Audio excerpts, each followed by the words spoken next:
తెలిసింది. ఈలోగా సిట్ ఇచ్చిన సమాచారంతో ఈడీ రంగంలోకి దిగింది. ఇప్పటికే వైసీపీ కీలక నేత లిక్కర్ స్కామ్లో కీలక నిందితుడు.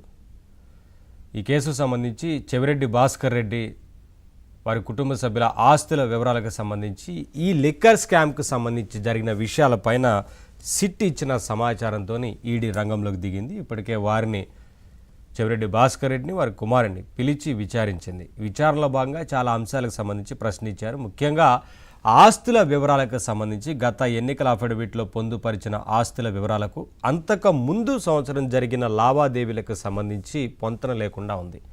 ఈ నేపథ్యంలో ఎలా జరిగాయి ఈ ట్రాన్సాక్షన్స్ ఏంటి అనే విషయాలకు సంబంధించి ఈడీ దృష్టి పెట్టి ఆధారాలను ముందు పెట్టి ప్రశ్నించినట్టు తెలుస్తూ ఉంది.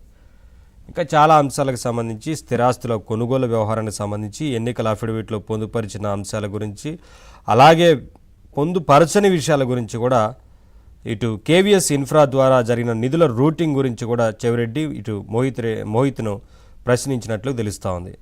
ముఖ్యంగా ఎవరెవరిపైన ఆస్తుల కొనుగోళ్లు జరిగాయి, బంధుమిత్రులపైన అలాగే పని మనుషుల ఇంట్లో పనివారిపైన కూడా కొన్ని ఆస్తులు భారీగా స్థిరాస్తులను ఉన్నట్లుగా గుర్తించారు అనేది సమాచారం. ఈ నేపథ్యంలో పూర్తి స్థాయిలో ఎవరెవరి పేరు మీద ఏముంది అనే విషయాలపైన ఇక్కడ ఈడీ దృష్టి సారించింది అనేది కనిపిస్తూ ఉంది.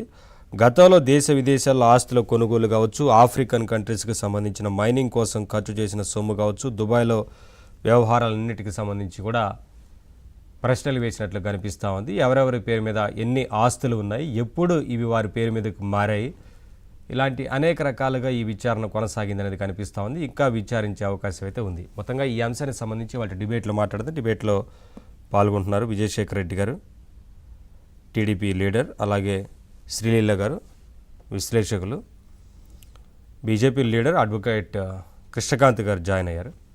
అందరికీ నమస్కారం అండి, వెల్కమ్.